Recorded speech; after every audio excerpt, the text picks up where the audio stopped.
Well, hello everybody. It's Doug the Officiant. Welcome to season two. Can you believe season two already? We're having too much fun here.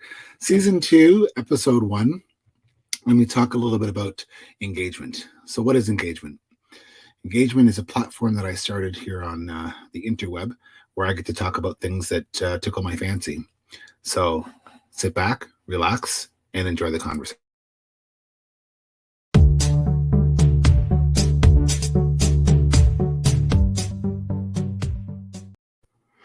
So I hear all the time, so Doug, you're a wedding officiant, a celebrant, and you have a show called Engagement. You can find it on Facebook streaming live, or you can find it on YouTube. So why would an officiant have a channel called Engagement? Is it all about getting married, about the ring, about the dress? No, I mean that's a lot of fun. It's a great thing to talk about, and I do love weddings, and it's evident in the weddings that I do.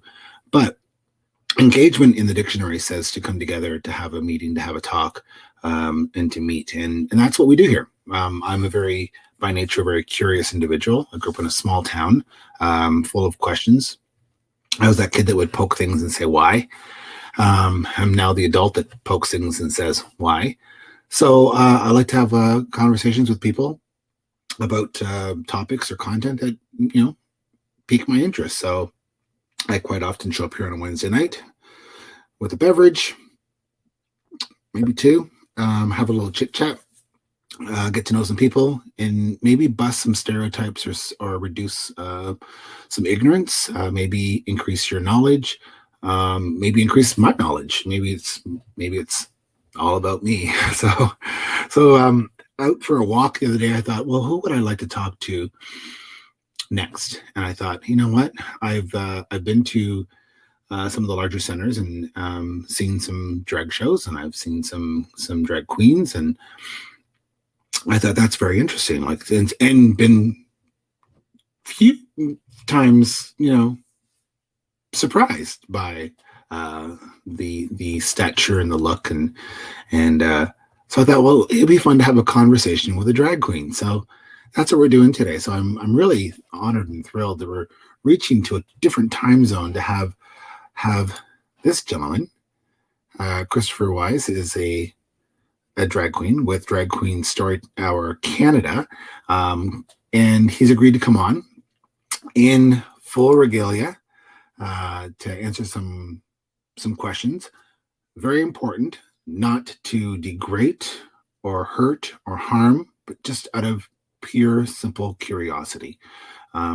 We all have questions about, drag queening, and if you've ever been around a drag queen, there's a persona that comes out of them that is that I find to be kind of interesting and fun to be around, especially in a party atmosphere. So I want to get on with our talk today, and I'm thrilled to invite in for the very first time my very first drag queen ever, not as Christopher, but as her alter ego, Naomi. Hey, girl. Hello, how are you? Hello, look at you. You look like you're going to the ball, girl. I am, I thought I would stop by before I get whisked off to meet my future prince. Oh, nice. And you're off to do a little storytelling tonight. Is that correct? I am, yes. So normally a drag queen will read a room. That generally is not a good thing. But in this case, I'd be reading to children. So it's always good to read the room, though. Yes, this is true. It's always good to know your audience. So yes, I'm remiss in not wishing you a happy Pride. Oh, well, thank you. A happy Pride to you too. And you're doing tonight because it is Pride Month. Yes. And so you're going out to what's the story tonight? I am doing. That's a good question. I know. I don't have it in front of me. Are you reading like sort of common literary children's stories? Are you finding more of the obscure stories? Well, especially with COVID, a lot of the publishing houses have opened the publishing up for online storytelling. So it's definitely the I guess the newer publishing houses. I believe we've partnered with Penguin House, so definitely like nice. News stores. Yeah. Well, it's great. I mean, there's a lot of great publishing houses that have created more of the boutique style books Right. and small stories and interesting tales, and I'm sure you bring them to life because you're a very lively character. I've been very fortunate to meet both Christopher and Naomi, and there's a Yes. big difference in the persona. Yes. Your alter ego, as Naomi, is big and grand and exciting, and Right. so you get to like let it all out, right? When you when you transform Yes. into Naomi, and you get to go out and tell stories. Hmm. So you tell stories through your organization that you and your partner started, Yes. called Slay the Night, Yes. and it's a safe space, which I really respect that. I mean, I like to think that this is a safe space for people to talk Hmm. as well, and I really think that's a very important thing to have, especially in this day and age of sort of newfound sensitivities, newfound challenges really in life. Right. I mean, we've all gone through COVID, still going through COVID, and Hmm. we've discovered new things about ourselves. So it's great to have a safe place to talk and to meet and to greet. So that's Exactly. awesome. I really commend you for doing that. Well, thank you. Yeah. So the stories. Now I want to ask a question too. So Hmm. you, when you tell stories to kids, Hmm. you must have to like sort of pull Naomi back a little bit. Like you've got to harness that girl because she's probably, it's not the nightclub. This is It's true. so talk about we all have to find some way to even restrain ourselves in some way, shape, or form, depending on what we're doing. But tell me, how do you keep that girl under control when you're trying to talk to little kids versus when you unleash her at Right. a club? So in my case, it's actually a little bit easier just because my partner and myself, we do have, I mean, I am a stepfather in my day-to-day life. So I am definitely, I've been brought into that role of how to talk to kids. Mhm. So, and then our youngest is actually the founder of Slay the Night Kids, which is, I guess, a division or a chapter of Slay the Night Lloydminster, the organization that we were talking about. So, anytime that I'm on screen with her, it is definitely a more subdued. I like to say I'm the fairy tale princess aesthetic when I'm talking with our youngest and also when I'm talking to children. So it's definitely a flip from more say Naomi Imone to Princess Naomi. So Ah, there we go. yes, True. yes, So yes, one is Pumpkin Chariot, and the other right. is I don't know, Hummer. One is more so yes, one is more the pumpkin chariot, and the other is kind of at the end of Cinderella when Pumpkin is smushed on the pavement. That's like the 3 o'clock version of Naomi. So Okay, I can see it. I can really see it. So does Naomi have any hidden talents? no, I am one of those drag queens that cannot sing. So if I ever get on Drag Race, I will not be putting out an album because I cannot sing. Maybe that's my talent. Maybe I'm a terrible singer. So But I bet you can lip sync like no one else. yes, because as you know, part of a job of every good drag queen is to know your words. If you don't Mm. know your words, there's no point being on that stage. Yeah, this is where Yes, I would fail because yeah, I am one of those people that we all have a friend that thinks they hear the lyrics one way, right. and it's actually not that way. That's Yes. me. Okay, Yeah, yeah. well, when you lip sync, there's actually a trick that I learned from Miley Oh, Cyrus when she was oh, Hannah Montana. yes. If you mouth so I mouth pink elephants, it will. If you don't know a part of the song, you can just do that, and it looks like you're actually singing the words of the song. Pink elephant. Pink elephant. Yes, you just say it over and over. I like that. I'm Yes. going to put that into my rotation for sure. Pink elephant. Yeah. Yes. And if you say it 3 times, you own it. So that's awesome. Exactly. So you guys do a lot for your community. It's Yes. not just doing stories, which is great. Mhm. You guys are fostering like your daughter, who's what do you call a young drag queen? A drag So princess?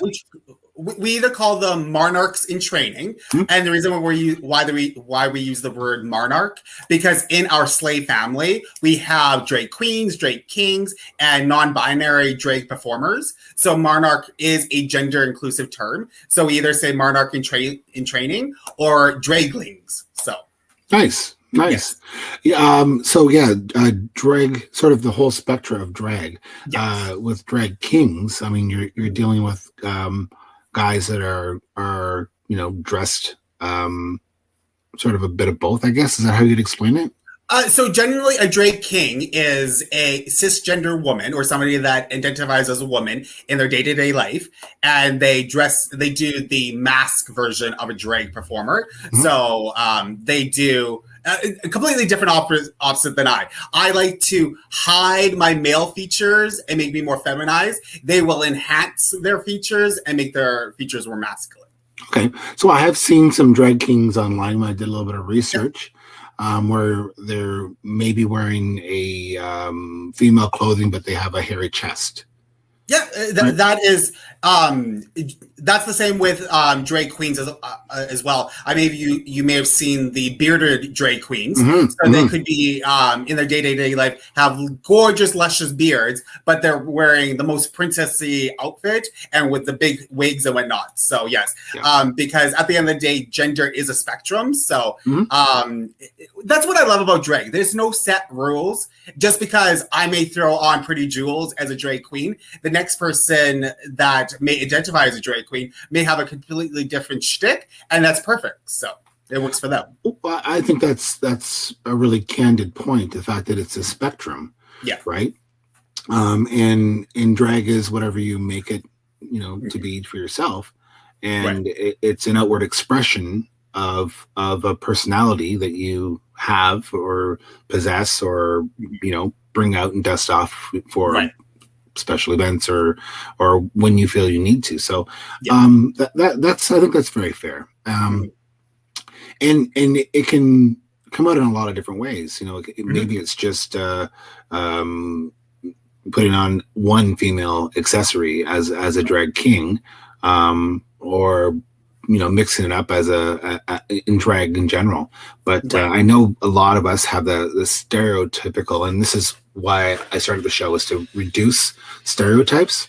Mm-hmm. They have the stereotypical idea of a drag queen with the huge hair, right? Very voluptuous, very round, very loud. I mean, that's not uncommon. That pretty much holds true, which is a lot of fun. Yes, I don't think I've heard a quiet drag queen before. No, I don't think they exist. That'd be a drag but hey, who knows? There may be one that does. There could be out there. They can call me, look me up at Doug the Officiant. We'll get you on. But that'd be more of a drag mouse, I think, than anything else. But yeah, I mean, it is like life. It is what you make it, and that's important for people to sort of to embrace. So yeah.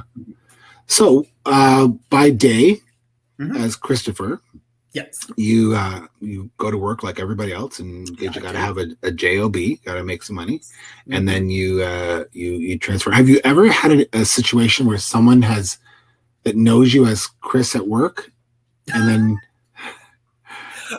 got to see Naomi? So the community that I live in is only about 20,000 people, 30,000 prior to COVID and the recession. So my coworkers definitely know who Naomi is. I have invited them out to any of our shows, which is a lot of fun.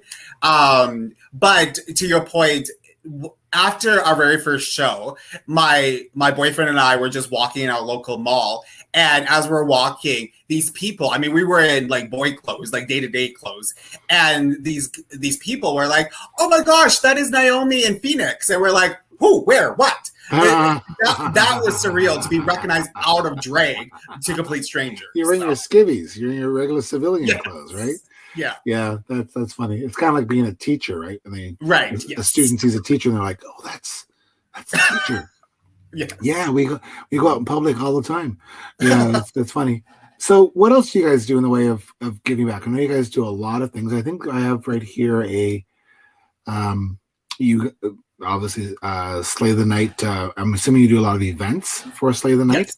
Yeah, so Slay the Night Lloydminster started in 2019. It was at that time, just a one night show for the local Pride Society. They wanted to put on a drag show. So they were organizing some local people of that community if they wanted to do drag for the first time.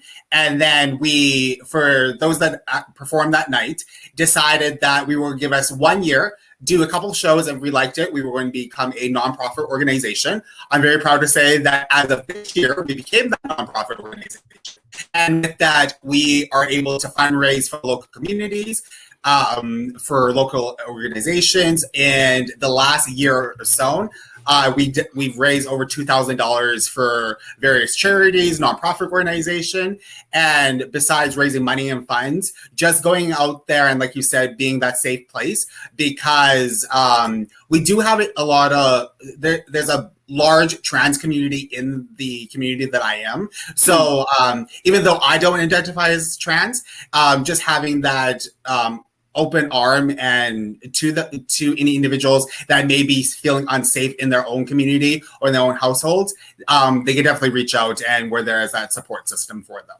Cool. So small community, it must be more difficult, I would imagine. It is 2021 after all. So let's put that in its context. I'm not a fan of ignorance. I'm a fan of asking questions to reduce ignorance and stereotypes. So it's when people talk about, okay, well, you're putting on women's clothes as a drag queen. They blur that with other things like sexuality or trans or how you identify, or without asking questions. Right. And you can gently ask questions by all means to educate yourself, right? Yeah. And that's, I think that helps the world, not just the community. When you do that, you ask questions about, well, so what does that mean?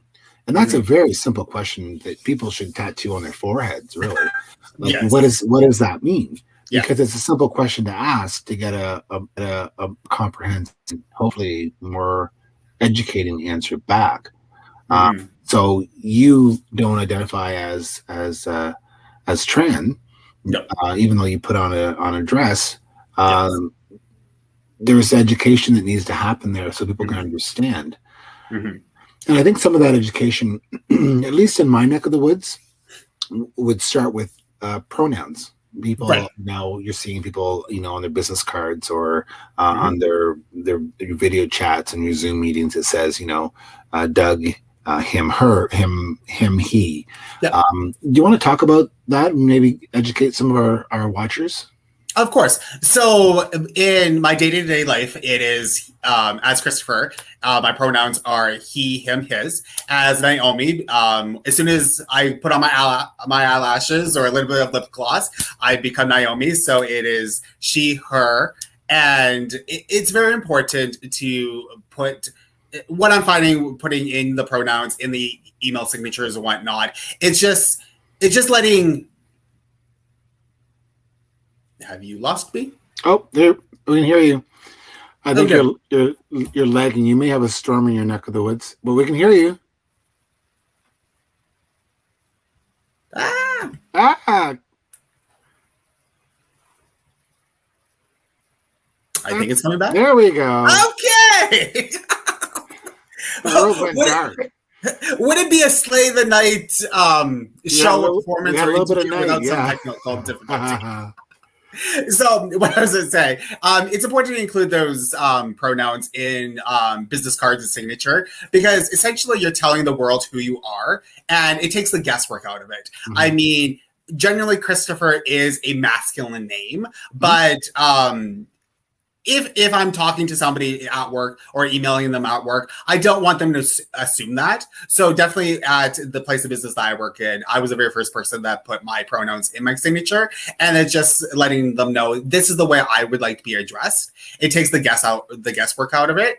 And then I guess more on the gender inclusive pronouns, like they, them, just because you're gender appearance may look something, or your gender presentation may be not what you identify as. So just because I know a couple non-binary friends that to somebody else they may look more masculine or feminine, so so a stranger may say the wrong pronoun. So just if that case happens, I know a lot of my trans and non-binary friends will just be like, no, it's actually they, or my pronouns are he or she, and then they go from there. People don't have to make a big deal about it. I find that a lot of my non-binary and trans friends don't like when the other person apologizes. It's just easier to just move on with the conversation. So, yeah. Well, educate and move on, right? Exactly.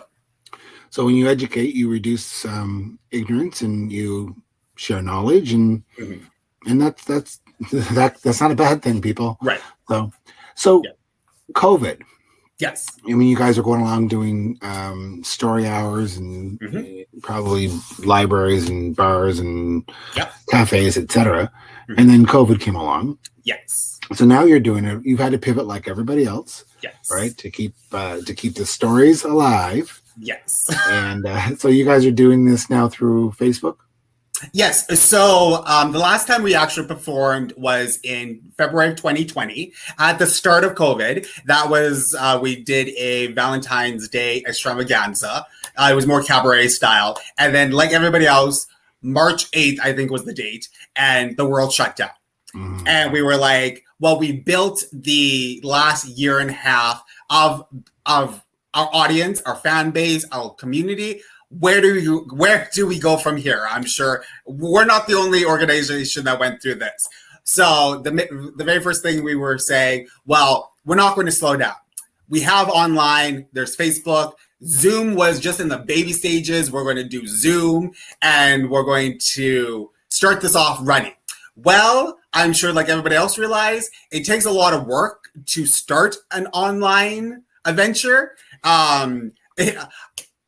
If you go back to our old videos, I have terrible lighting, and as a drag queen, you don't want terrible lighting. Now I have this lovely girl. Now, yes, I have this lovely ring light in front of me to hide all these imperfections and make me glow. So I mean, not only that, it's just we didn't want to fade to the background, and I mean, everybody was sitting at home. Well, for the most part, we're sitting at home. So we also wanted to give some laughs and bring some joy to people's lives. And what, for the longest time, was the uncertainty of everything, because it was, oh, COVID will be done in 2 weeks. Oh, it'll be done by the summer. Oh, by yada, yada, yada. Now we're in 2021, a year later. And is it going to go away next month? We don't know. We don't know. We hope so.